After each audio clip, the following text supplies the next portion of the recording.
Welcome back to the Britta Kozelius podcast, a space for embodiment, the nervous system, and honest human transformation. In the last episode, we explored how to work somatically with pain and discomfort, meeting physical or emotional intensity in small supported doses instead of going to war with your body. Today, we are going to look at emotions specifically. We will explore how feelings like anger, fear, sadness, and joy live in the body, why it can be hard to feel them, and how to work with emotions somatically rather than only in your thoughts. This continues the practice on purpose phase in the sacred embodiment pathway. In many cultures, emotions are treated as mostly mental, like thoughts, stories, labels. Something also often that we are not supposed to have. Somatic work, though, starts from a different understanding. Emotions are full body events. They involve your nervous system, your muscles and posture, your breath and heart rate, visceral changes in your chest and belly, and your brain's interpretation of these signals. I give you a few examples to make this more vivid. Anger often shows up as heat, increased heart rate, pressure in the chest or jaw, muscle tension, and a forward pushing energy. Fear might feel like a racing or fluttering heart, cold hands or shaky legs, a very tight belly, and a pulling back or wanting to run away. Sadness or grief can often feel like heaviness in the chest, a lump in the throat, tears, downward pull in posture, and low energy. And last but not least, joy might feel like expansion in the chest, warmth, easier breathing, lightness, and an upward opening posture. Research on interoception, your innate ability to feel your internal sensations in the body, shows that being able to sense and make sense of these body signals is central to emotional awareness and regulation. If emotions are full body events, why is it often so hard to feel them this way? To actually sit with them. Everyone says feel your feelings, but why is that so hard? And there are a few very, very understandable reasons. We might have experienced an overwhelm in the past. If you have experienced intense or traumatic situations where feeling was too much to bear or not safe, your system may have learned to shut down or disconnect from emotion-related sensations as a protection.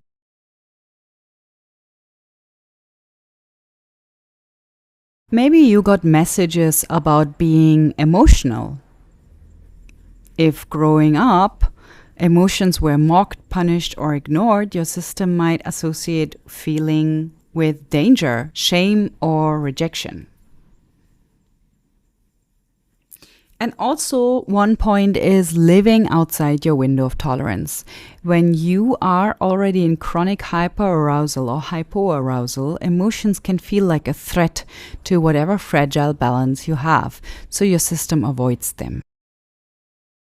And maybe also, we don't have a support system to help us translate these emotions or feel them in safety. In those cases, just feel your feelings is not helpful advice. Your nervous system needs a gradual, titrated way to reconnect with emotional sensations without being flooded. And that is also why not every somatic exercise works for you, or not every somatic container works for you. So let's be a little bit more clear here. Somatic work with emotions is not about amplifying them endlessly or acting them out on others or bypassing them with spiritual thinking. Instead, we rather ask questions like, can I recognize this emotion as a body state? Can I stay in some relationship with it without drowning? And the basic steps often look like naming and normalizing. And that is the noticing part of the sacred embodiment pathway. Noticing something emotional is happening, and if possible, giving it a simple name like tight chest, bubbly belly, pressure in my eyes, feeling of being drawn back. Something.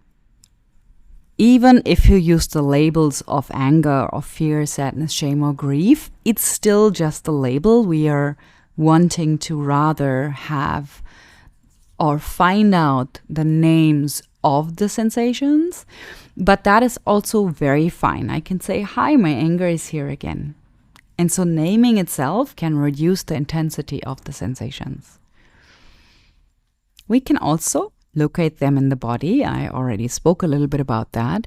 And that would be asking, where do I feel this the most in my body? Even if the answer is not clear in the beginnings, like maybe somewhere in my chest or my whole belly, that is good enough for a start. Very important is the point of describing and not diagnosing. And that is why I personally, in the work, try to not use labels. So we stay with using sensation words, hot, tight, heavy, buzzing, numb, instead of bad, too much, or I'm falling apart. And also, often we have already predetermined ideas that anger is bad. So, I can feel my anger does not really make me feel my anger properly, because I maybe know that anger is something not welcome. It is better to just describe the sensation with the felt sense. Then we also titrate and anchor, spending short moments with the emotional sensation, and then coming back to something more neutral or resourcing. For example, feet on the ground, or the contact with a chair or a hand on your body. These are the basics of somatics, and so we always keep these tools handy. And also, it's very important to allow our impulses within safety. And that means noticing any gentle movement impulses, like wanting to push or curl or cry or shake, and allowing small, safe versions of them. If you want to feel deeper into them, I recommend to do this with a practitioner or a facilitator. But how about we just get into it and feel it ourselves? Let's try a little exploration together. If it feels safe and you're not driving or doing something complex, you can pause other activities and just join me. If not, just listen and come back later. Just recall a mild emotion and bring that to your mind from a recent situation that evoked a very mild emotion. Not your most intense experience. It could be a little bit of frustration or sadness or worry or joy. I personally love mapping joy. And just enough that you can feel something, but not so much that it overwhelms you. Remember, we are just in a podcast here, and this is not a safe space, so be gentle with yourself. See if you can give it a simple name without overthinking. This feels like anger, sadness, worry, relief, joy, something, heat, cold, tight chest. Then ask yourself, where in my body do I notice this emotion the most? That could be the chest or the throat, your belly, your jaw, your face, your back, or all over. There is no wrong answer.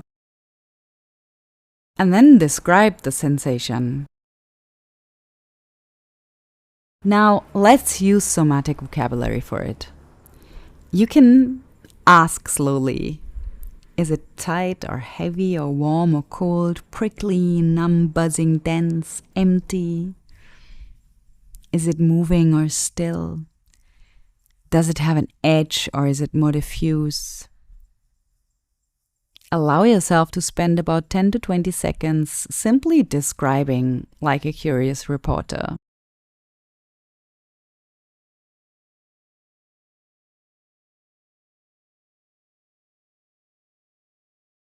And after that, shift your attention to something more neutral or more supportive. Maybe your feet on the ground, the support of the chair, maybe the hands resting on your thighs or the table. And just allow yourself to feel that for a few breaths. If it feels okay, you can gently go back to the emotional area once more. Notice it again. Describe it briefly. See if something changed, if it is the same. Maybe give it a different name. And then come back to your anchor. Your anchor can also live in your body. It could be in your heart or in your little finger.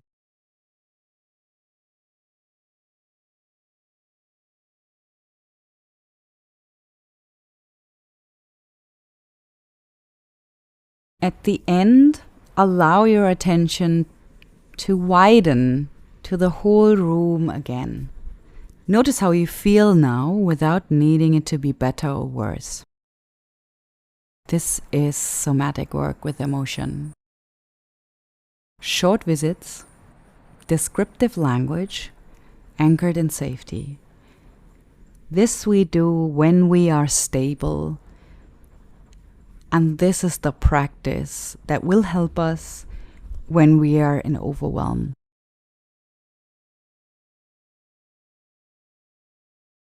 Whenever you feel ready, you can come back here. And let's talk about when emotions feel too much. Because sometimes even a mild emotional focus can feel like a lot. And then you might experience things like quickly rising panic or intrusive memories, freezing or dissociation, an urge to self-harm or to shut everything down. In those cases, your system is telling you that this is more than it can handle alone. In this way, right now. So the somatic response is not to push harder, but to shorten the practice or stop. Come back fully to the here and now. Look around, anchor yourself in the room. Say out loud what you see. Feel your feet. And then reach out for support. I'm best as a therapist, a crisis resource, or a person that you know and trust. If you need that, that is super important. Self-practice can only go so far, and we want to do this very gently and see that we have a support system around us that can help us in states of really overwhelm and intrusive thoughts or dissociation and self-harm.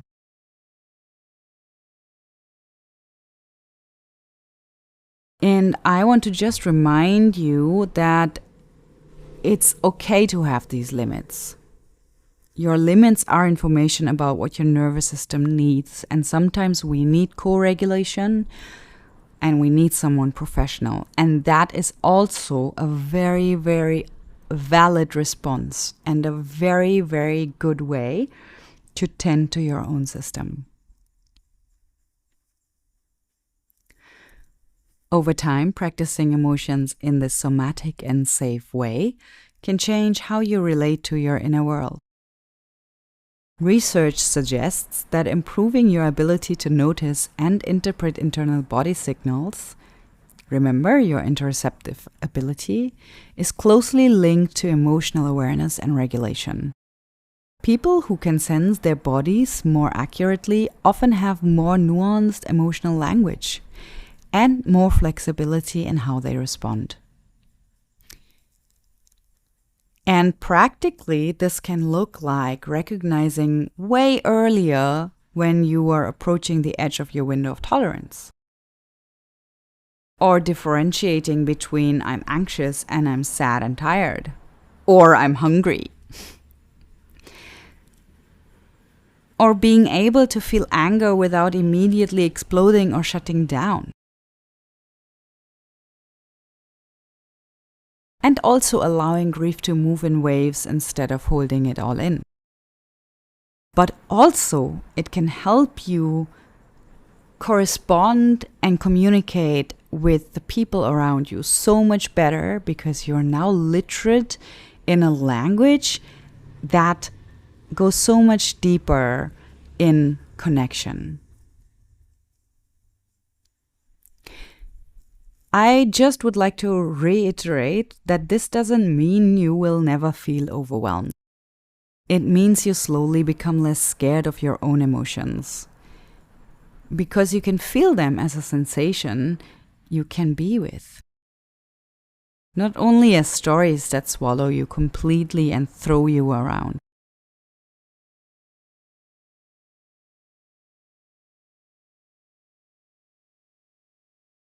So let's bring this into the sacred embodiment pathway like we do in every episode.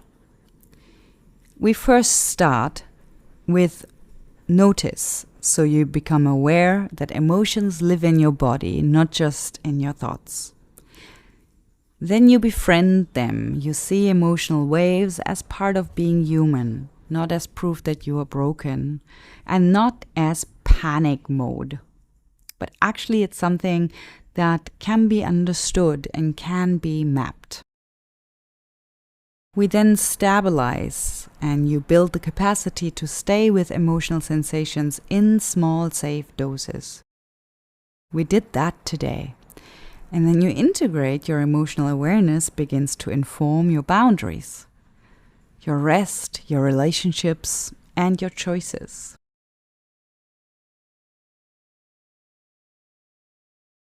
If you feel called to explore this more deeply, you can always check the show notes or our website for what's currently alive. In any way, as we close, here's one gentle invitation for the coming days. I would like to invite you to this once-a-day practice. When you notice that you are feeling something, it might be irritation or sadness, anxiety or joy, pause for just a little small moment, a couple of breaths, and ask yourself, what am I feeling? Give it a name. Be simple. Observe. Where do I feel it in the body? And what does it feel like there? And remember, no fixing is needed. You do not have to make it go away also, even though I know so often we want to do that. But shoving it away makes it bigger. Just giving your emotional body state 3 sentences of attention is already somatic work. And you will be astounded how effective it is. So thank you for being here. And for your willingness to meet your emotions not only in your mind, but also in your body. In the next episode, we will explore intuition and inner guidance. I love this one. How your body communicates this way and not this way. And how to distinguish intuition from fear or old patterns. That is a question that I also very often get in sessions. I'm Britta, and this was the Britta Corsilius podcast. I'm wishing you a week where at least one emotion gets to be felt, even briefly, as a sensation you can be with.